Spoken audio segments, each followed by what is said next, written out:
And we are live. Greetings and welcome to Obscuria Filmcast, where we discuss obscure films.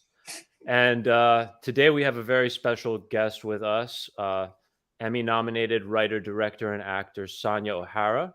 Welcome to the podcast. Thank you for coming. Thank you for having me. Our pleasure. And today we are going to be discussing the film Silent Running from 1972, starring Bruce Dern. And this was Seth Michael May's selection. So he's going to tell us a little bit about why he picked this film and what it's about before we jump right in. This film is about, well, let me first say how I came upon this film. So I was catching up, as you do when you're in a relationship, on series and just binging them on 6 Feet Under. And the character of, what's his name?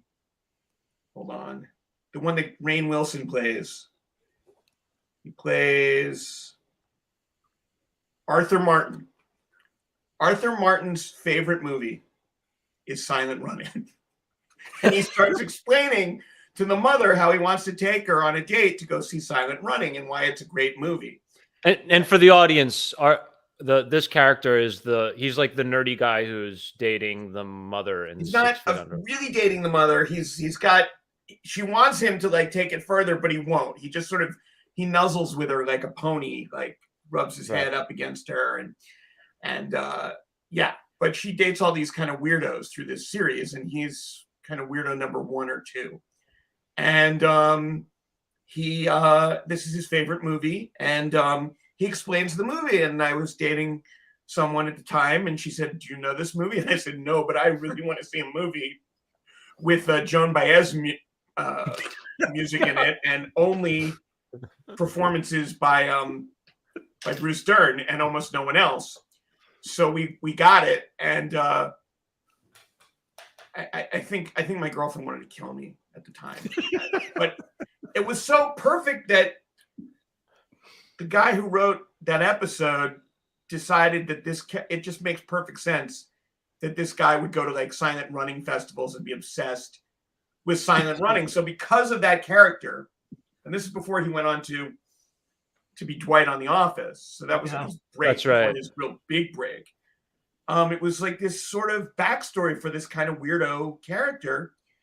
And so then I went and I saw Silent Running, and I couldn't believe Silent Running. And not only there was have I now contaminated our podcast with Silent Running, but there was a week they couldn't get the rights to a movie on the Arkins podcast, the Arkin brothers. So I typed in live, "do Silent Running," and they did Silent Running the next week. And they were like, I can't believe this movie exists. So, but it's an interesting time in film because it's after Douglas Trumbull has done the special effects for 2000. Douglas Trumbull, for the audience, is the director of this film, who's well known for his really elaborate effects work on films like 2001. Yeah. So he was like it until Star Wars. He was the guy if you wanted to do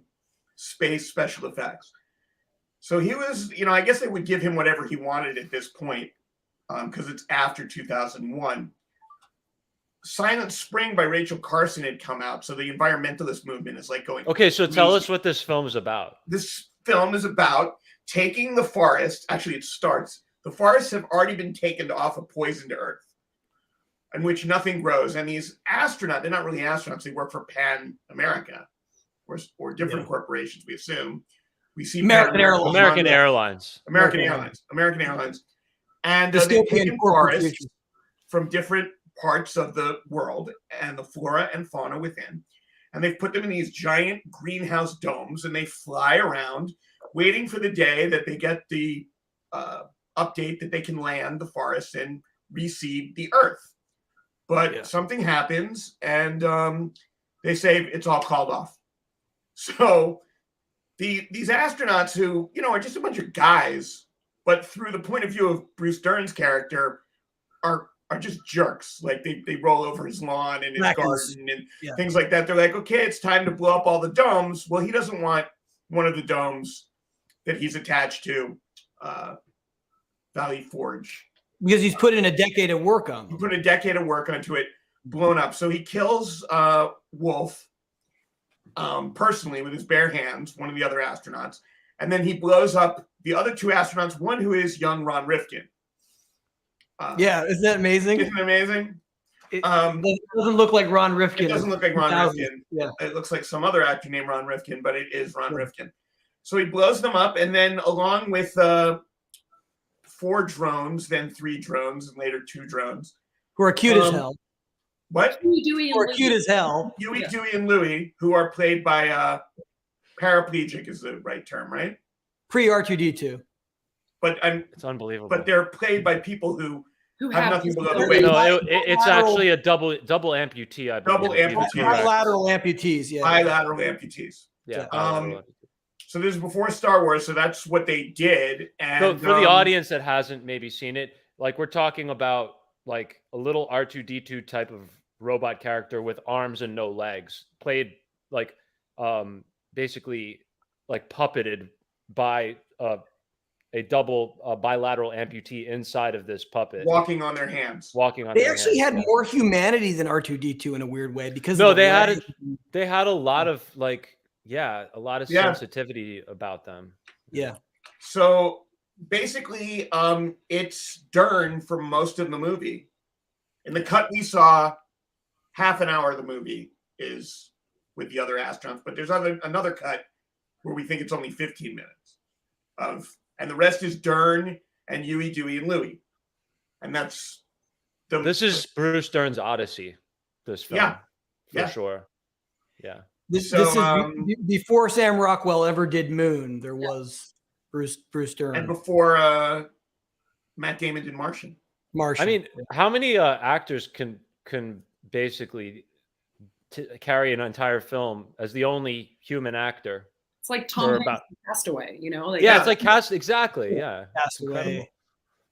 And he got a lot of criticism for it, I saw. I mean, there were a lot of people who were big fans of Bruce Dern's performance, but there were people that were like, who thought he was miscast, and that I don't agree, but I mean, I think he's giving this like grounded, earnest performance next to these dudes that sort of read to me like the cast of Grease. Like they have like a stylized sort of kookiness next to like really this performance with integrity. It's interesting. Yeah. Yeah. They can't understand why he would want to eat food that was grown in dirt. Yeah, unbelievable. Wow, cantaloupe. Right. It's even more regressive than guys from Greece, I guess. There's that one moment where he's I think he's thinking about blowing up the other crew members and thinking about and the I guess if you had seen a big cut of it, you couldn't see it on the screen, we watched it. But the quote, the conservationists pact is on the wall. So he's kind of like looking like that, and behind him it says the conservationist oath. Is on That's the wall. it's more towards the end, right? I don't. That was like towards the end of the second act. Yeah, he's in the. Yeah. Is that when he's monologuing about the message in the bottle? I think it is. I think around that time. Yeah. And then there's falcons landing on his arm, and baby bunnies running through the dome. Yeah. It's Joan Baez singing her "My Heart Will Go On." Yeah, I have to tell you, I found the song incredibly hokey, but I mean, it's Joan Baez. I mean, who would have thought that to get Joan Baez? But it's Joan. It's like Age of Aquarius or something. Yeah, it's like a perfect marriage between Joan Baez's singing style and Peter Schickele's classical arrangement, his film scoring style. And I'm pretty sure he produced the songs that she sang in addition to the instrumental music. I'm not exactly sure, but I'm pretty sure. But the movie was pretty spare with scoring, though. I noticed it was, but when it came in, it really came in. I mean, it was. I don't know. It's a very avant-garde film, right? I mean, you've got these moments in this film, like where it seemingly nothing is happening and you don't really necessarily know where the plot is going, and then all of a sudden he's playing poker with the robots, and you know, I just can't imagine a major company like American Airlines. No, you know what I think it was though. No, in a movie like that, I just can't even conceive of that. I don't know why it was American Airlines as opposed to any other airline, but my immediate reaction was like, this is a nod to 2001, because 2001: A Space Odyssey was making fun of, like, they were using all the corporate branding throughout the entire film, right? So Yeah. I felt like it was almost kind of just like really like an on the nose sort of homage to that. Yeah, but they No, I loved it can't because imagine the board they of loved American Airlines consenting. Why would they have a problem with it? They Well, I mean, loved the it. It's because they're the bad 1972. guys. They're the bad guys. I mean, they're basically Okay. the plot point. The first turning point is the corporate saying we have to be just transportation vehicles now. We got to burn the forests. But did you see the part where Trumbull says that this was all done as part of like a studio incubation program to make these smaller budget films, and that he had got no notes on the script and no notes on the cut, and he had, like, you know, so I felt like so much of it felt like. Where did you get that info? I didn't see. There's a great YouTube interview with him where they talk about a Milos Forman film was also in that same incubator, and they did maybe 5 of these. And the downside, creatively, he said he never had such unvarnished, like it was entirely his film. The downside was the studio decided that they wanted to put no PR money into the release, and they wanted to see if word of mouth could launch it alone. So it was like a double-edged sword. Yeah. Wow. Yeah, because the thing that I read That was makes that sense. they Now that wanted makes to sense. show the ship in all the airports, but the ship was so fragile that it would break in transport. So but they loved it. Mm-hmm. They were using technology from the Korean War. I read on Wikipedia. They were using like the sets. So, I don't know, some of the monitors and stuff. I couldn't find hardly any technical information on how these shots were produced. I mean, it's pretty like that. If there's one thing about this film, if you're somebody that has a difficult time with like a little bit of a, you know, I guess maybe slow paced might be the right word for it.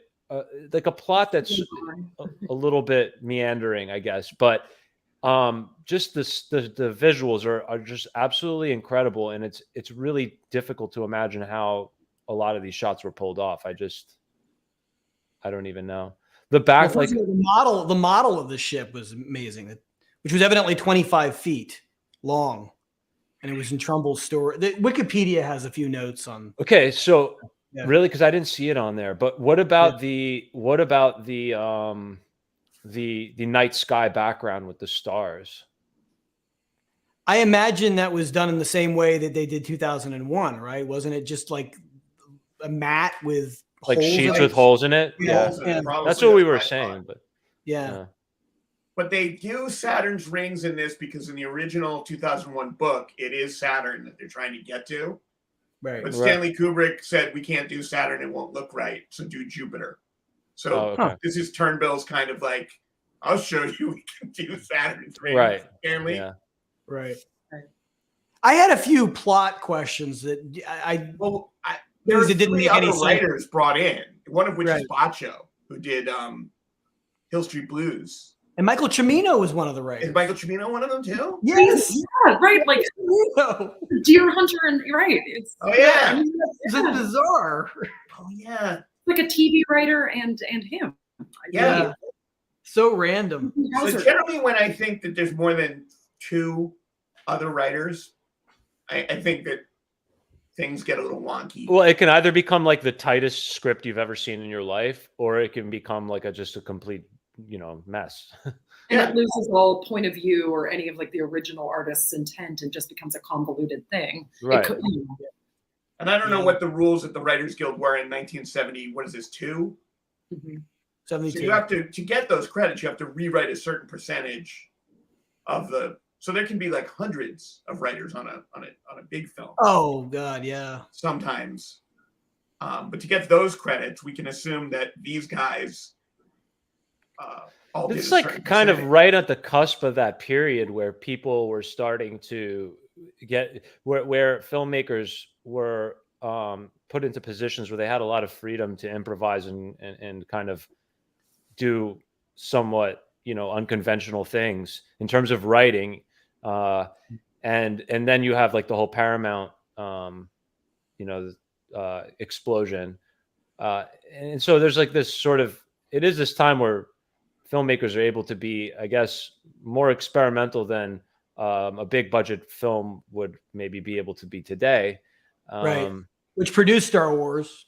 Yeah, exactly. Yeah, but I mean, ultimately Star Wars was was only what Star Wars was only 77. 5 years after this. So Yeah. it's It crazy. was Alan Ladd Jr., guys like Alan Ladd Jr. who had the cojones to greenlight stuff like that. Yeah. When other studios, executives were more in the pocket of corporate boards. Well, that's the thing. It's like a lot of these films that we think of as these major like home runs, they were far from assumed to be that at the time of production. Like these were like what studio was this? I mean, nobody made film. Well, actually, that's Universal. Universal. Pictures. Okay. Yeah. Yeah. I mean, like, when did The Godfather come out? Right around the same time. 72. Right? 72. I mean, that was an avant-garde film. Yeah, in a way, but it was a very successful book. That it was a hugely successful book. I mean, sure, it fair was. Enough. I guess what was risky is that everybody was scared to paint the mob that way. Yeah, to depict the mob. Yeah, mob that way, and to hire the original book writer to co-write the screenplay. To co-write the screenplay. Yeah. Yes. Yeah. And then for those who didn't see the offer. What other big films came out? Like, when did Chinatown come out? Was that 71? That's all Evans. It's all Bob Evans. Project post Godfather, because he was in that. Oh, that was 74. So 74. Yeah, because I'm just thinking about like that. That's what I think of when I think of the early to mid 70s. I think of the Bob Evans Paramount years. He had Love Story, and then Godfather, and then yeah. But he's taken to task for that. Like the established people at like New York Times and so like we can't let this guy be in charge of media. Like that's how they thought of it. Like this was going to be a guy picking out books, like important things, like people read back then. It's not like, now people are just like, what blog can we make a movie out of? Right. Where's the IP? Where's the money? Like back then, that the reports that I read, and if you look at Dick Cavett shows, when they talk about, they're like, no, the books that are being picked to be made into movies. And also no one went over those movies and went, well, the fans want it just like this. Like the thing that I remember my parents coming home from movies after I had a babysitter was going, well, the book was or people going, no, it's not like the book, but it's his interpretation. And it's great. I remember a lot of people saying Sophie's Choice, that none of the characters were like the book, but they liked it. So, I mean, that was okay. As opposed to now where it's like they hire like people like what the fans want. Right. They really want this. But speaking of books, the book that kicked this movie off was Silent Spring, which was the Rachel Carson book. You're saying the book Silent Spring was the inspiration for this film? Yeah. Wow, really? Okay. That was like the first environmentalist book. And it was a book where none of the birds, it was after DDT, and it was about a silent spring where there were no birds. So that kicked off a panic, and I guess that there was enough of a market to make a movie like this. Well, 2001 had been made. Yeah. So that kind of kicked that off. Right, but 2001 doesn't have a message about Earth's environment. It has a different message. You know what I love? I love that Roger Ebert gave this film 4 out of 4. He liked it. He liked Dern's performance. Siskel only gave it 2. Siskel didn't. Yeah, he didn't like it so much. And Carl Sagan had issues with the thing with Roger Ebert, you can never predict what he's gonna. If he's having a bad day. Yeah, it's like I would have never thought he would give in a film like this 4 stars, but well, it has the advantage with Roger Ebert is it doesn't have established rules. Yeah, and it also has a wonderful. I mean, it has a really wonderful, subtle performance from Bruce which Dern. he likes. Yeah, his thing is about usually rules when they break classic tropes. Like my thing about him that I always bring up is, and I brought it up before, is he doesn't like aliens because he says when they start picking on Newt, which gives Ripley her entire new backbone and makes her much more interesting, I think, he's like, no, in a horror movie, you can't do that. Now you're just torturing me as an audience member because I know that you can't do that to a kid. You can't kill a kid, but maybe you're going to break the trope. So now I'm just in agony, but I'm just like, dude, really? That was my introduction to him as a difficult critic. It was like, this guy doesn't like aliens? He also doesn't like Alien or horror, or aliens? didn't like horror, right? He likes some horror. He doesn't like slasher. He doesn't like Anything where kids get hurt. Yeah, and he went on and we talked about how he went on campaign to He's try a and get Midwestern people to buy a Catholic ticket to something Chicago. other than I Spit on Your Grave. He said I Spit on Your Grave is the worst film ever made in the history of films, which I'm sure only helped. He's got. They put that on the poster. I mean, Yeah, exactly. Can you imagine? We talked about this with I Spit on Your Grave. Can you imagine you go, like, it's one thing to go to them. Like, I went to movies in New Jersey and saw the Catholic League telling me not to go see Last Temptation of Christ. Like, they were there and they were there for Dogma too. But can you imagine you go to a movie and Siskel and Ebert and some of their board members, like their intern are there and they're begging you to buy tickets to something other than I Spit on Your Grave? Like, people, like, wow. That's, I guess people. I mean, you can't buy that kind of publicity. I mean, that makes it, suddenly the thing that you have to see. Yeah, That's right. Yeah. It's the reason why producers like, I hate to say his name, Harvey Weinstein would put, NC-17 on certain films because the taboo would draw attention. Yes, exactly. Absolutely. I mean, with Blonde, knowing that the cut that we were all going to see wasn't like the original salacious one, was, there's like a lore to that for a certain type of audience member. They seem to do it. That yet. I'm like the only person who hasn't seen Blonde yet. Is it good? I liked it. Yeah. I was. I've got to see it. That's what I'm gonna say. But I could see both sides. Wait, Blonde? Okay. Blonde. I mean, if you're looking for like an empowering Marilyn take, it's certainly not going to offer you that. I found the ending so absolutely gut wrenching. I mean, it was. All right, don't give it away. All right, that's one I haven't seen. You haven't seen it? Okay. No. I mean, and visually, it's insanely stunning. Yeah, it looked. It's an incredible film. And it's not for everybody for sure, but it's a painful, grueling watch. But I kind of loved it. Yeah, I did too. I kind of love. Yeah, and then I know people who knew Marilyn. Like I know Strasberg. Right, all the studio people. I know, yeah, and I mean, I know John Strasberg, who I studied with, got kicked out of bed so she could sleep in his bed. And he'd sleep on the couch.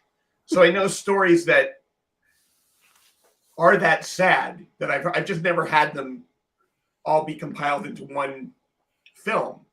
So I can understand if you haven't heard a few of those stories, being really like, this is not empowering at all.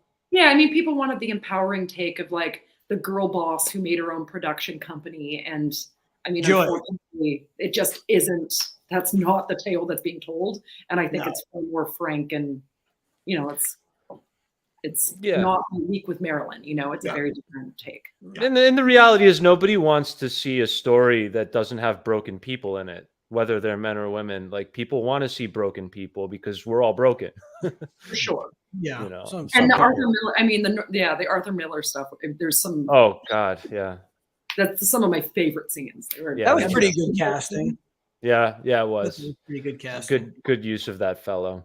Yeah, no, he's tremendous. I think he's one of my favorite performances. But you know who said that he's Arthur Miller before? Is Peter Jackson for King Kong said that he was using him as an Arthur Miller type. Oh, get out of here. That's That's hilarious. Yeah, that makes sense. Yeah. He said that Jack Black is Orson Welles. I don't see that. Well, the idea of who would smuggle a movie into like crazy territory like that. To show. The only thing that I could never really... If I can't make the movie, I'll bring the ape back. Yeah. The only character that I just visually, I couldn't find him convincing as is Harry Houdini. I'm not sure if you guys ever saw that performance. The HBO. I missed Yeah, him. it was not a very big production, but he just is too... Harry Houdini was short and stocky. That was my only problem. But other than that, he plays historical figures quite well. Which is not easy. No. Because you're never gonna. No, I now that I can't fan unsee Arthur Miller at this. Like that's all I see him as now. He's a pretty charismatic guy. Yeah. He's stellar in it. Yeah. I'll have to see it. About actors now. We'll talk about Silent Running, but are we allowed? I know we're allowed to talk about whatever we want. Well, no, but is it? I know it's unfair to criticize a movie that didn't have X, Y, and Z at its disposal in 1972, but are we allowed to? Because I had some problems with the movie. Yes, of course. Yeah. Well, all right. Now I feel like I'm on. Oh, you have spot. to be the first bad guy, Daniel. Okay, Sonja, you be the first bad. No, I'm just kidding. I just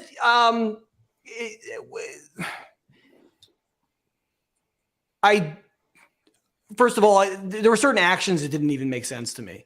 I didn't understand why a guy who had this kind of science background would not know the issue with light when in regards to growing the. I didn't understand that. Carl Sagan had the same problem. Yeah, I mean, and I didn't know why this stuff was growing in the first place.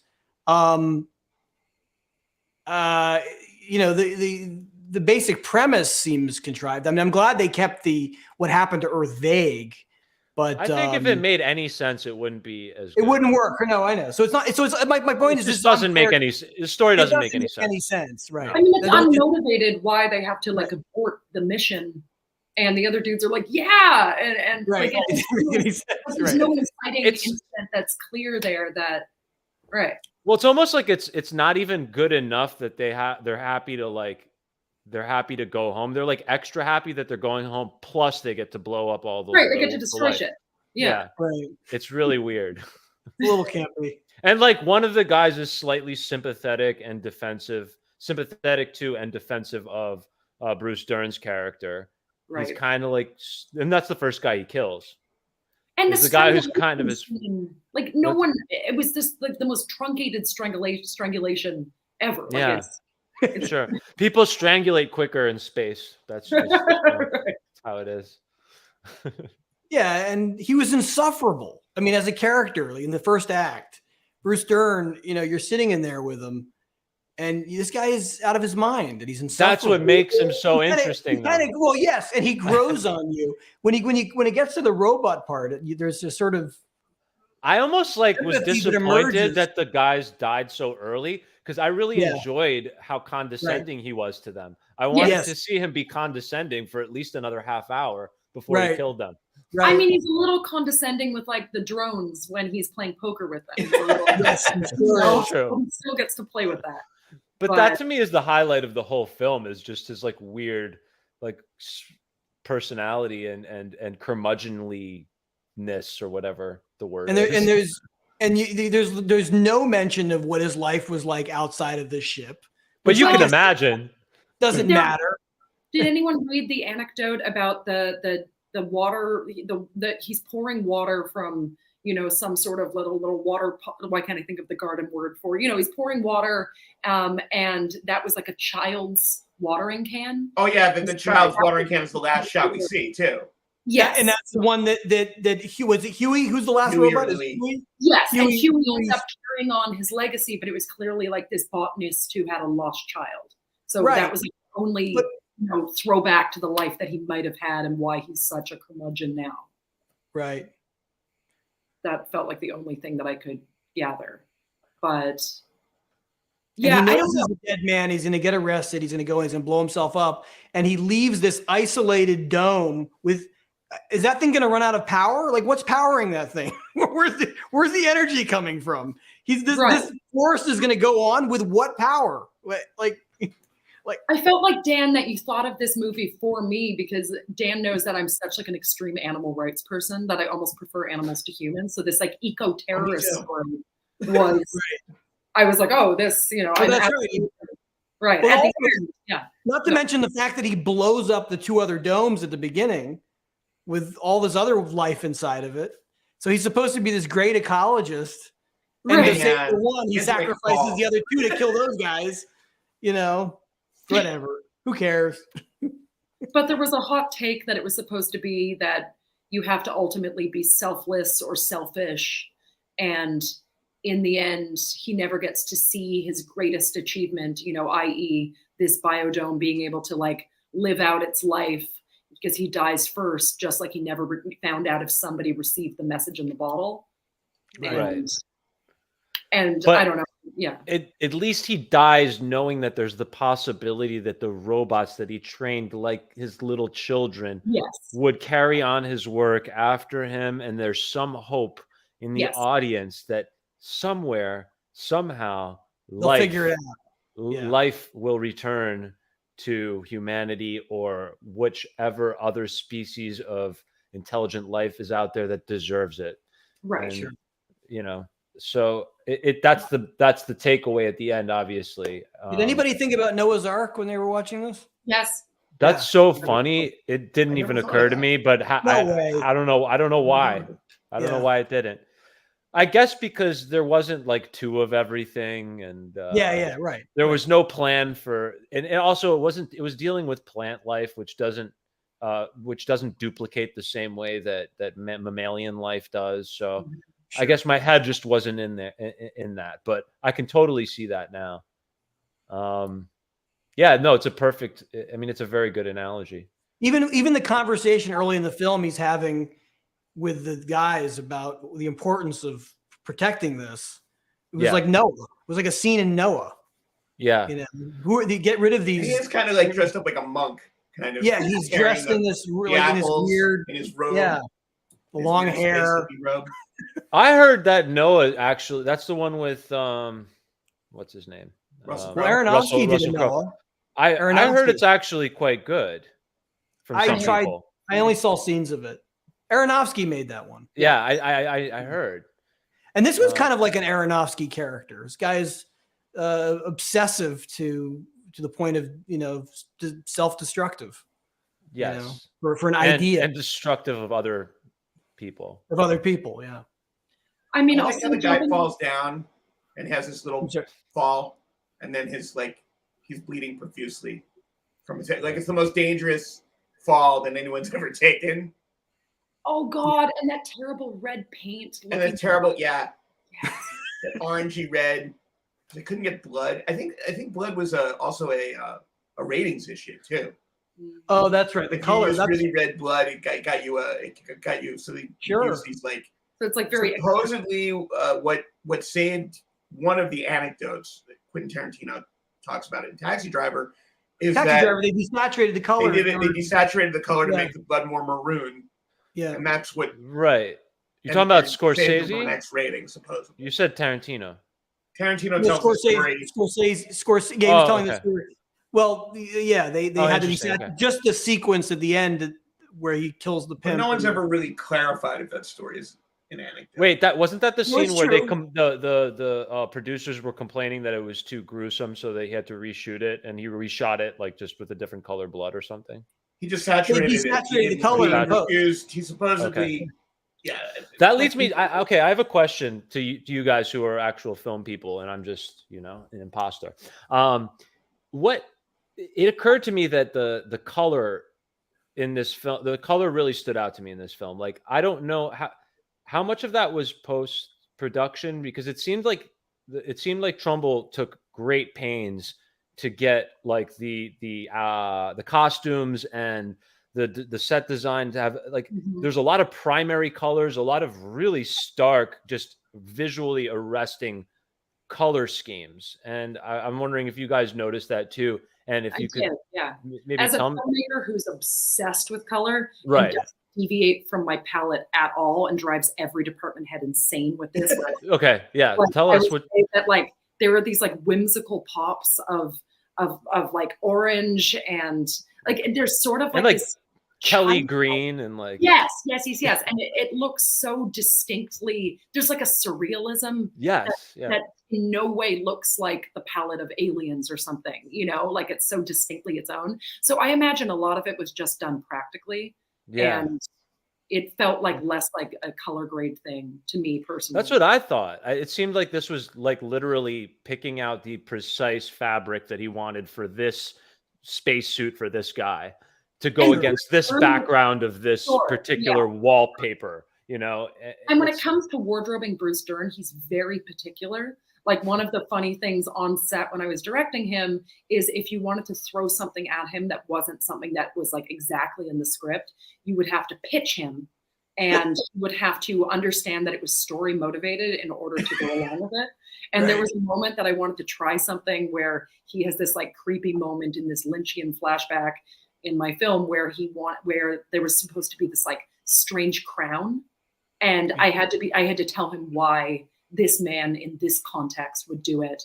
And it felt less like he didn't want to be embarrassed. He's more like, I'll do anything. But it just felt like, you know, he didn't, I mean, I'm sure he's not like he doesn't want to be a meme, but it had to be very much like story-based, every decision. You had to understand why it was happening. Yes. Yeah. And if you could explain that articulately, he would do anything. Right. So, yeah. Well, he seems like a particular guy. It's probably why he's good. That's why he's good. I mean, as long as you let him have that like 2 minutes after you call cut for him to do his Dernsies and to do uninterrupted improv takes, he is he's like, will do as much as you want. He just That's really amazing. So you just let the camera run and he talk about that because we have you on the show. And and some of his best moments were just where he's like riffing. Like it's a scene with him and Stephen Lang, and they're just like having so much fun just working off of each other. And that's where I got these like amazing moments from Bruce that, you know, were scene stealing.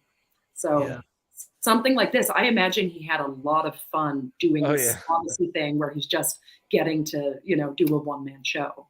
Like he, you know, has endless creative ideas.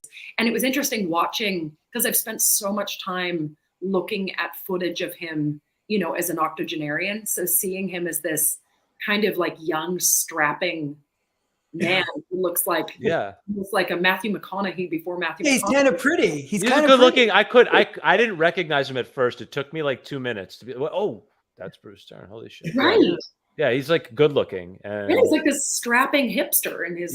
Very, very much. Yeah.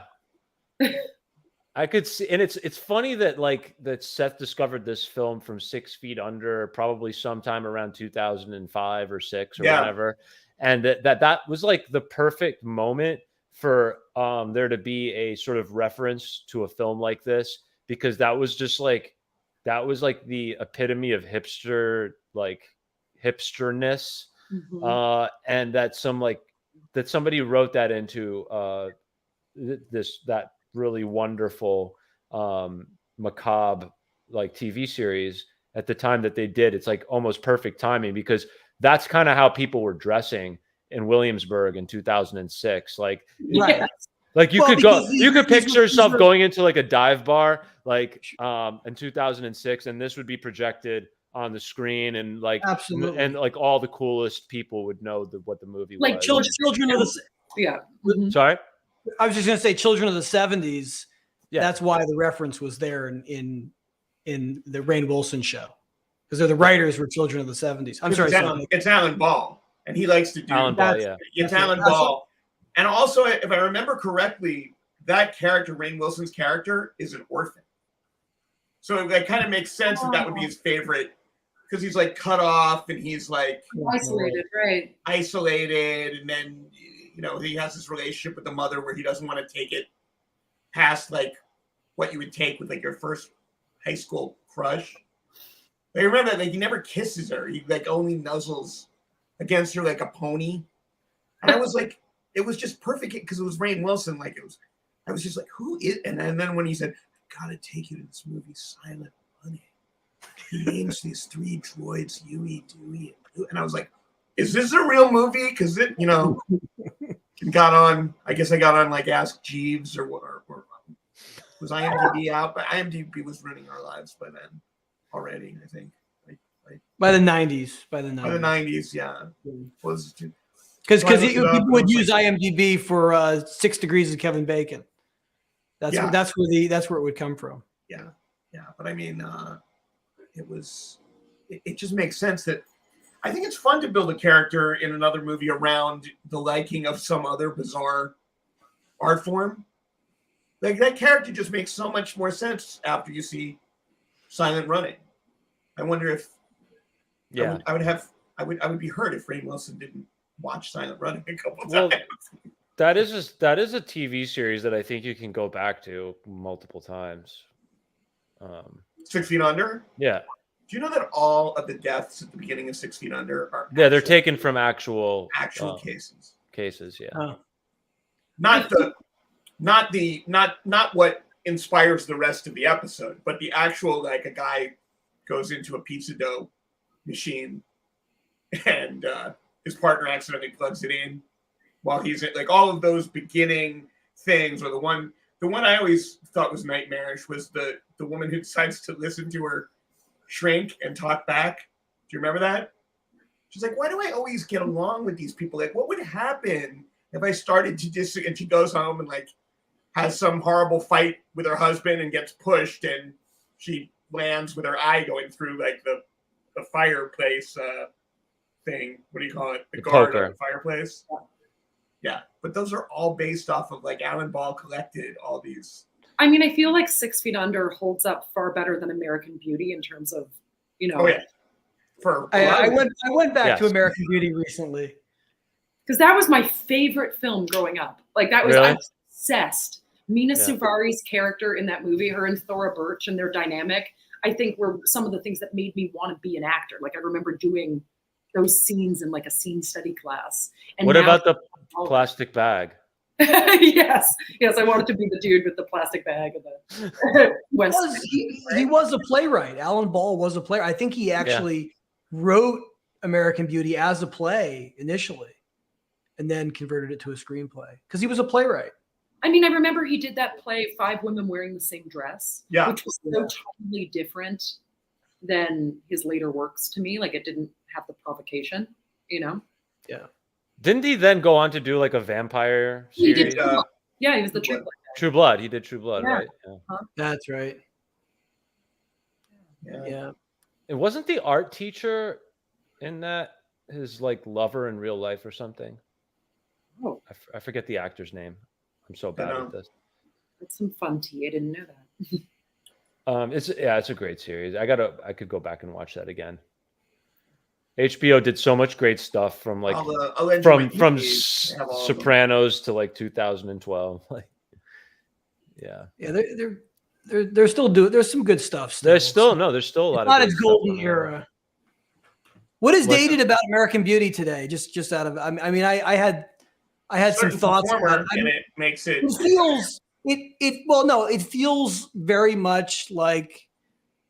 The mentality of the late 90s, of where we were in the late 90s. In fact, there is a lot of parallels between that first season of The Sopranos and American Beauty in terms of some of the ideas and feelings and. Well, one thing that film does is that it accomplishes a lot of things in one film. It's a coming of age film, but it's also a midlife crisis film. And I can't think of any other kind of film that does that. That's pretty, the way that it weaves those stories together. Sure. Like, I brought up The Sopranos for a reason because it's midlife crisis. I mean, yes, that's about the mob, but that also requires many episodes, and they do that. Yes. They're able. But that was written, and not surprisingly, Sopranos originally was written as a feature, and he couldn't get that done as a feature, and then HBO greenlit it as a TV show. I didn't know that. I didn't know that either. There's a mentality now about privilege that makes Gen Z, who's like watching American Beauty for the first time, not be able to identify with Kevin Spacey's plight of I have it all, and yet I'm still experiencing existential ennui. Like now it's like, you're a privileged bastard. Like, what do you have to really hate about your life? And then there's kind of the homophobia of the gay neighbor who's like losing his shit. And Yeah, it certainly doesn't pass the muster for political correctness of today. But that's Right. the case with anything that's 25 years old or whatever at this point, or 20 But there's years some old. indelible imagery, you know, like young Mina Suvari in that Oh yeah, bathtub with the flowers, with the rose petals. Yeah, forget rose it. petals, right? Yeah, It's amazing. beautiful. It's And Annette Bening is I still can just it's a great remember. performance. She's Yeah. insane. I mean, all the performers are yeah, And Kevin everything- Spacey's amazing. I mean, we're he's not amazing in it. I mean, we're not he's the- stellar. Yeah, it's a great performance. Yeah, it is. yeah. But it's also a stylized movie. There is a theatricality to American Beauty that it's not a But naturalist. there's kind of a theatricality to everything that Alan Ball does. That's right. Yeah, I could almost see him going into like musical theater. I mean, it makes Yes. sense when I saw True Blood afterward, and I realized I think what I was more into was Sam Mendes' direction than right. Ball's work in general, other than Gotcha. 16 Under and American Beauty. I was like, oh, Right. it's Sam Mendes that, you know, gets these performances. Like, I don't Yeah, know whether it's absolutely. Revolutionary Road or, you know, Right. It's just great at A, things. a theater director and a former playwright. Right. making making a film. something. That's what it was. Sure. Which is that is a reason why Spielberg decided to work to with Tony. cast Mendes to direct that movie. Yeah. So he knew he couldn't do it himself. He wasn't ready for that, you know. Mhm. It was Yeah, only later that interesting. he needed Tony Kushner to have that experience. It almost kind of has like a Stephen Sondheim kind of vibe to it, or something. What? Like just the American Beauty. American Beauty, but also like Alan Ball, and I mean that collaboration is almost like the woman. She directed She directed all the dance numbers in 6 Feet Under, Oh, and cool. she did the movie Like choreographed 27 them? Dresses. But she was very close to him, and he likes old Hollywood dance numbers. yeah. Right. Kind of like there are those. I'm trying to think what else she did. Did she do the gym, the cheerleaders sequence, and with the rose petals and the whole thing? I don't know if she was on. I don't know if she was on Yeah. American Beauty, but I know she was on 6 Feet Under, and I know she went on to do 27 Dresses. She directed. As someone who loves sort of magical realism with like moments of like perversion, I was that whole. I mean, she's that like God. I mean, that gym sequence with the girls, and like that's exactly the kind of shit that I'm always trying to fight to keep in films when I'm getting studio notes that if they want to shorten something, you know, they always want to kill any Charlie Kaufman moment that I can possibly have, and that's the stuff that I'd love to see in these older films. You know? Well, you should check out Bardo. I mean, Yes. I don't know how he got away with that. Right. I don't know who financed that movie, but man, he was like, I want to do Buñuel on steroids. Can I have $30 million? What look like $50 million? But but getting back to Silent Running, I mean, it's amazing movies like that. The Columbia Pictures did that movie. Columbia, Because I can't imagine that being done today. No, never. They would never make that No. happen now. Now, like, I don't know, Neon or A24 would see something like that at a fest. I don't even know what the modern version of this is, but Dune. No, I'm just Yeah. 24 maybe. Yeah, but Dune has the franchise element of a major book with a major And audience. also, True. it's also like, think about how you could never do this movie because it'd all be CGI. It would have an extra isolated. right. Like, this movie feels isolated, but there are these people inside the droids, and it's a real soundstage as opposed to like. Listen, there are some really old films that you could, there's some weird sci-fi movies from the 60s, 70s that you could redo with CGI and it would be an updated version of the film, but you couldn't do that with this film. It would be a completely different film if they did that. It is the design that makes this film so special. Like, sure. it's And Dern getting to actually speak and do those scenes to real people inside these droid costumes just changes it than if he was, had an eye line on a wall and is doing something, on a green screen. It's just a totally different way that, like tangibly he's relating to these actors, and it just grounds it, even though these stakes are heightened, and there's this saccharine quality. Like it's such a strange like hybrid of, it's really earnest, but then like a silliness to it. And it's endearing. Like it is endearing, yeah. That's art. Sure. And you know what? Like Pixar can also be endearing. And I know that's not CGI, but it is, it's animation. But it's still, there's something about somebody in a costume making these gestures. It just looks different. No, there's nothing you could do with CGI or animation that would ever completely capture the nuance of, an actual living, breathing person inside of a costume. Yeah, the way the human eye just responds to tangible things in the frame is different. Yeah.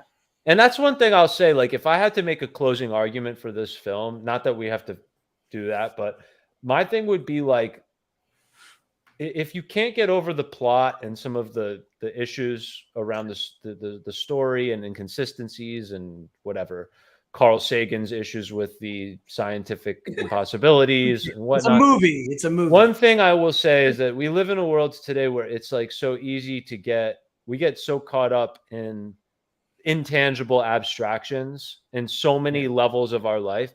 And to watch a film that took so much ingenuity to produce the visual effects that it produces it's a little bit humbling. Like you watch it and you're like, real people built real objects with their hands and made this look the way that you see it. And if you were there watching the set design, you would see it the way that they filmed it. And there's something just beautiful about that.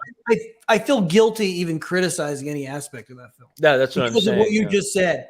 I felt the guilt as I was coming up with all the holes.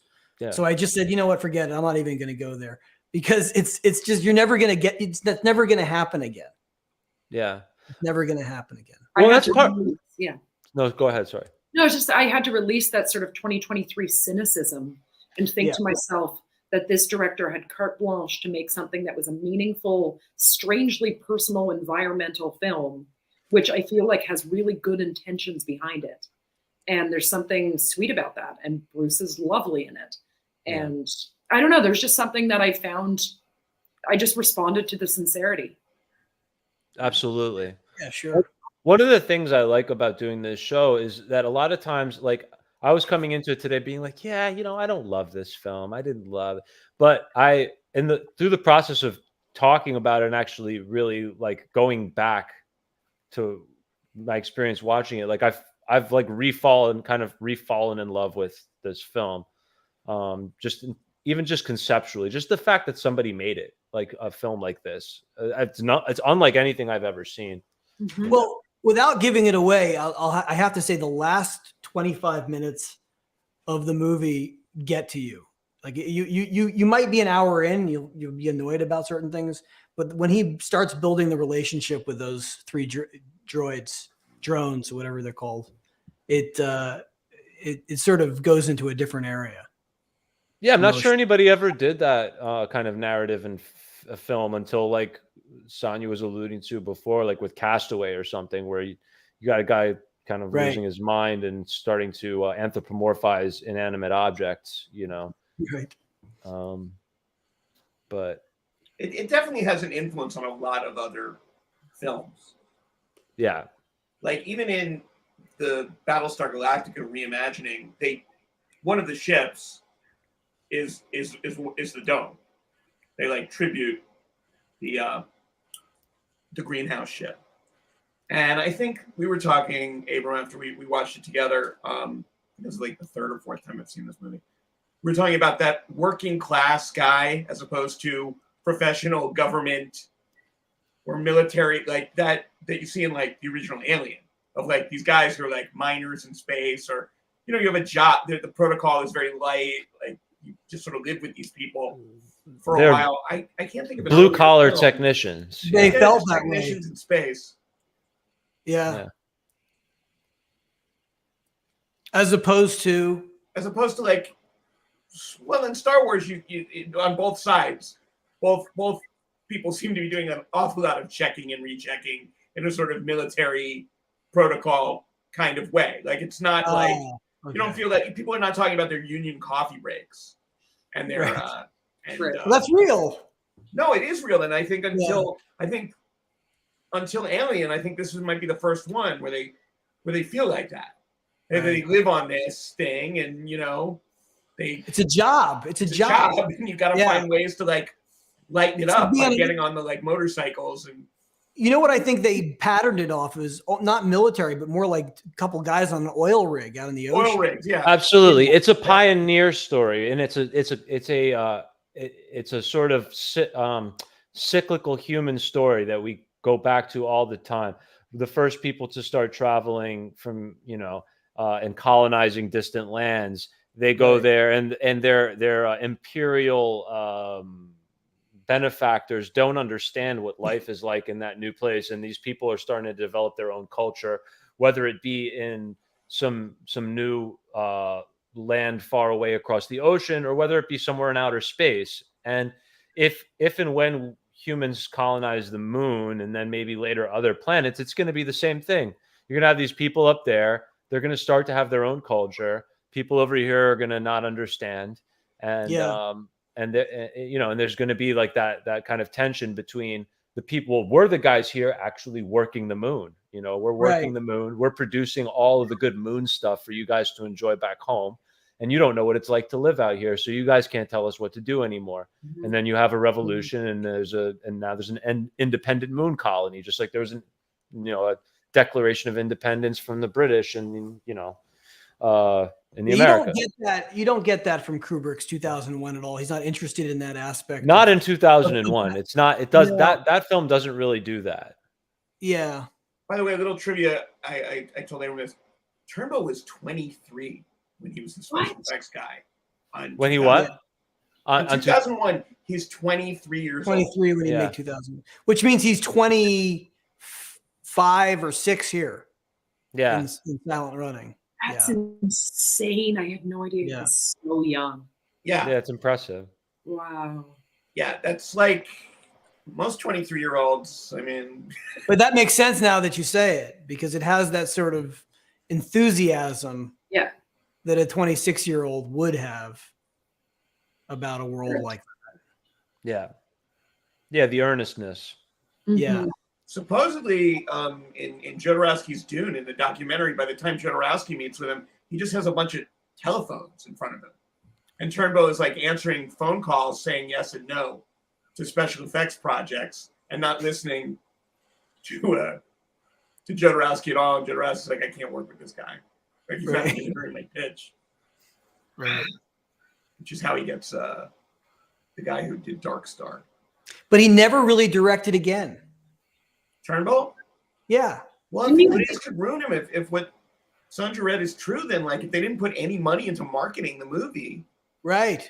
Fascinating. Nobody saw it, and who's gonna want to do that? We got to dedicate this to Douglas Trumbull, because he just passed away last February. And last year was the 50th anniversary of the film, and it was put on Peacock, and it ended up having this like new environmentalist sort of niche following. Wow. Really? Okay. Yeah. Wow. I didn't know that. And his father, Donald Trumbull, was an American pioneer in the field of motion picture special effects. So the apple didn't fall far from the tree. He grew up with it. Yeah. You know what this movie has also that's in a lot of films? It's in a lot of Cameron's films. The filming of video cameras, video screens. Yeah. Oh, that's in all the early Alien, James Cameron movies. So like the camera will move past. Yeah, it's in Terminator. Yeah. It always Alien. It always bothered me, looking at it from today's perspective, how people who would foresee, 50 years into the future would think that the television tube would still be a thing, that screens wouldn't get flatter. They couldn't conceive of screens becoming flat. Right. It's just amazing to me. Like, you guys, that it's just the perception. Oh yeah, televisions will always be a mechanism that's going to be wide and thick. It's a It's a very particular type of mind that grasps what that can actually approximate what the future might look like, and it's done sometimes. Some artists accomplish that. Certain science fiction writers really have a good feel for that, but they tend Back to really need. Back to the Future 2. Sure. I mean, also, we keep bringing up 2001, but Arthur C. Clarke was incredibly prophetic. I mean, he described satellite technology before it was actually used, and in many respects inspired a lot of scientific invention. But and even you got certain people like that. But even Clarke and Kubrick conceived the monitor as this wide, round thing that you'd see in the 1960s. They didn't have any concept that a screen would become thin. And again, going back to Back to the Future, that's a perfect example of the delusion. I was talking to my mom about this today. That like what happens when a technology matures is people still stay obsessed with that technology. So in like the 1960s, 70s, and 80s, people were like the cars were basically 60s, 70s, and 80s produced the best, fastest, like cars that haven't been surpassed in terms of speed and performance even to this day.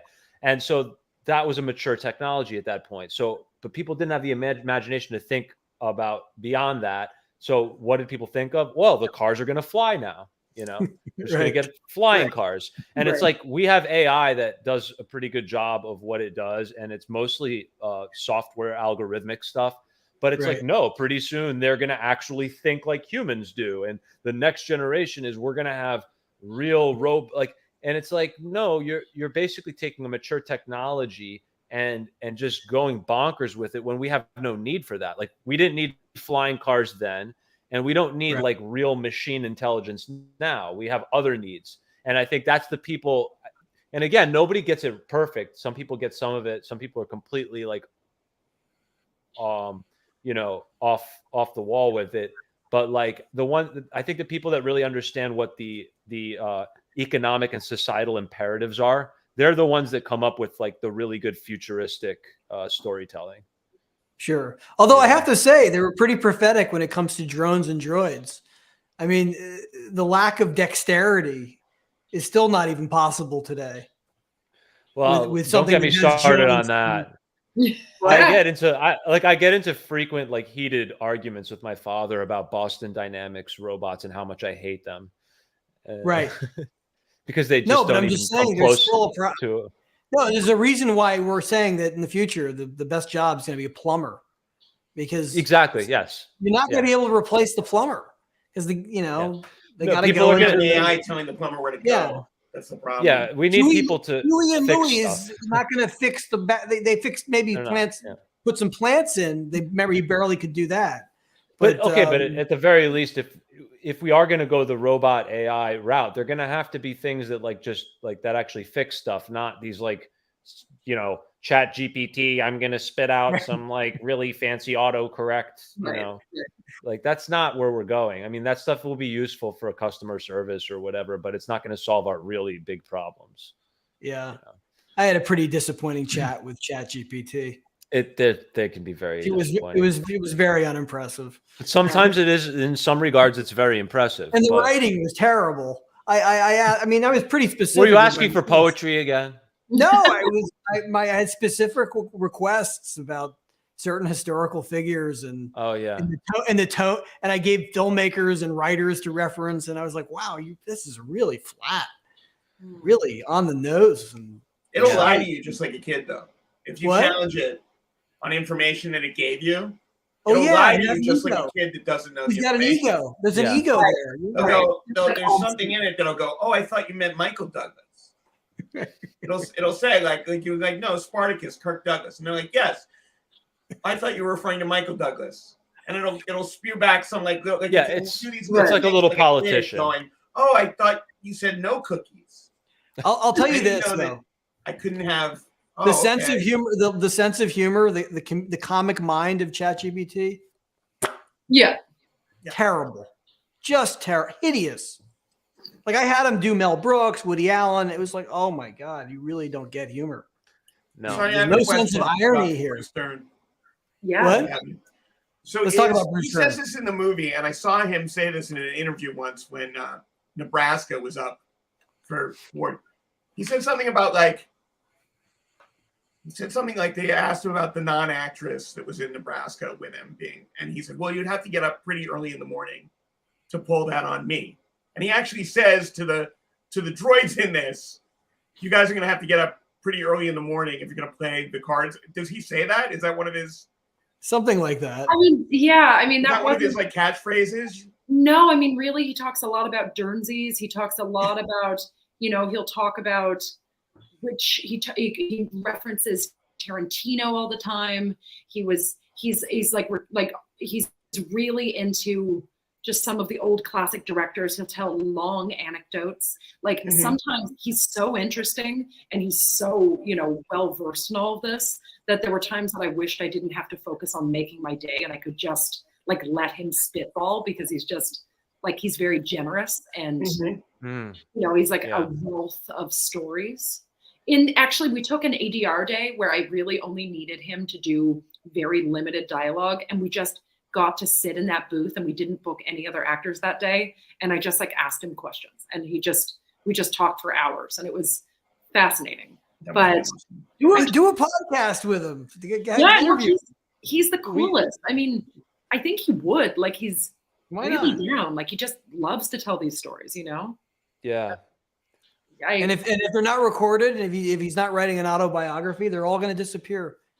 That's why it's like I know so important to get these guys on and women on podcasts or whatever and get them recorded. He really just does have so much pathos, like in feeling. Just like every fiber in his body is like oozing like true emotion, and he cares about acting and talks about his daughter, and he would say sweet things like, you should meet about Laura. He was like as if she was this like gem that no one knew of and not like the new Meryl Streep. Like you just love she Laura. Really is wonderful too. Yeah, she's incredible, and he's just obsessed with acting. Like it's beautiful to see. Like there's something so inspiring about meeting one of these like relics that just cares as deeply now. Like he would talk about Nebraska and just the most. That was a beautiful movie. So beautiful. It's just so nostalgic. Wait, so can you tell the audience about your film? And absolutely. It was a Lionsgate like social commentary horror feature called Mid-Century that came out last year, and it was a director for hire situation. So I came on after the script was locked. It wasn't one of my own projects where I'm developing from the ground up. But it follows a young couple who end up moving into an Airbnb for the weekend while they're dealing with relationship strife. And then they sort of encounter problematic men of yesteryear, which are played by Bruce Dern and Stephen Lang. And it's called Mid-Century because the property is like a mid-century modern home, right? Yes. And it was really fun getting to shoot all the mid-century flashbacks and and it also stars Shane West and Sarah Hay from the TV show Flesh and Bone, and just a bunch of, it was just really great actors, and I got to play. It was one of those movies that, when you sign on to direct somebody else's movie, you don't have final cut. Like there are things that, when you watch it back, you're like, oh, maybe I would have tweaked it this way or that way. But it was a joy getting to work with those actors. That's wonderful. Yeah. Is it available on Shudder or? Oh yes, this one is on Peacock. And then my other movie that I directed last year that came out, Root Letter, premieres tomorrow on Tubi. Awesome, amazing. Thank you. And my show Doomsday that I wrote and directed, picked up. Thank you by Shudder this year. So now that's on Shudder. So this year, all of them found homes, which is that's I have to see both, and I apologize. No. There's lots of time. I feel terrible, and No. And they're very different films. Like one is based like an adaptation of a video game, but they hired sort of a cool, grounded Tribeca writer to do a totally different adaptation about the opioid crisis in the South, and that was a joy to do. And now I'm attached to direct 7 new features. Nice. So, wow. So it's been fun, and I'm doing the casting process for a number of them right now, where I'm just talking to sort of legendary actors that I grew up watching and hoping it's the right fit. And so. That's incredible. Thank you. Well, we're very happy for you. That's really great. Yeah, thank you for having me today. This was a joy. I never get to talk about everyone wants to know my response to the current HBO show or, the movie du jour, right? Like we don't get to talk about performative. Well, anytime you want to come back and talk about a weird, obscure films with us, we'd love to have you. Yeah. Well, we should do Marvin's Garden. Yes, as long as I'm not filming that day, I will be there because I have to do Marvin's Gardens. And the other one, because I was just reminded, because Sonja was talking with Bruce, I forgot that he's in Psych Out, and I used to ask. I used to be Facebook friends with Fonda. Oh, cool! And I used to write to Peter Fonda and be like, "I'm watching Psych Out, and I was wondering which parts I should watch for." And he's like, "There's a part where Bruce Dern pulls me naked out of the pool. You should definitely." Oh my God, I haven't actually seen that one. I've never seen Psych Out. No, I've tried. I've never seen it either. I think Jack Nicholson wrote Psych Out. There's 2 Corman LSD movies. Is that's a Corman film? There are 2 Corman movies that are about LSD, and both of them. One has Jack Nicholson in it, so I assume that's the one he didn't write, right? He directed one too, didn't he? I don't know, but in the other one, he wrote one, and he's in the other, and Susan Strasberg are in both of them. And Psych Out is the one where Peter Fonda is going through a divorce with Susan Strasberg. He's like making commercials, and he's never tried LSD, so he's about to sign the papers. He's like, "Look, I'll sign them after this weekend is over. I got something to do this weekend." He finishes shooting. He drives in whatever sports car was hit in 1968 by the ocean. He goes to Bruce Dern's house. Bruce Dern's like, "Here's the second all. If you freak out, here's apple juice. You might want orange juice. Some people don't. And this is the LSD." And he proceeds to trip. And it's films of him tripping. And Peter Fonda also told me he edited the last. How have I never seen this sequence? A lot of people have not seen these movies. I don't know why. The only way Corman could get it distributed. No, because these are the types of films I watched when I was in high school. Like all these Corman, Corman's crazy Corman B could only movies. get it distributed because they put a warning label that it was an anti-LSD, anti-drug movie, but it wasn't. Like no one in those movies. Just like the movie Kids was an anti-drug, Yeah. Sure. Right. Yeah. We did that one too. Oh, I need to listen to that episode. We actually did a double feature with Less Than Zero and Kids. Wow. That makes sense. So we had LA teenage degeneracy versus New York City teenage degeneracy. Who wins? Yeah, those are some of the kids I grew up. Well, Isaac. Yeah, we grew up with them. We grew up around those kids. Yeah. That was a joy. Yes. Actually, there were kids in that film that some kids in that film. Oh, and it's the guy who shot Easy Rider in 5 Easy Pieces shot Psych Out. Oh, really? Laszlo Kovacs. Yeah. 5 Easy Pieces is like one of the strangest films I've ever seen in my life. And I know that a lot of people wouldn't agree that. I find that is such a bizarre film. You don't like it? Oh, I love it. I love it. Yeah. It's so weird. Yeah. That's there's so many things about it that are just the ingredient. It's like it's just like this stew with all these ingredients you wouldn't think would work together, but it's like perfect. Yeah. I mean, it's so random. Like he's like this virtuoso pianist who comes from a family of virtuoso. Anyway, I could go on and we could just keep talking about movies all night long. So we could do Marvin Gardens. We could do Psych Out. We could do a bunch of stuff. I mean, let's just. Five Easy Pieces doesn't count. It's not obscure enough. No, it's not. It's not. Although I think I could make an argument for it. But anyway, guys, we're gonna say peace to the audience. Thank you guys for tuning in, and we will see you hopefully next week. And peace.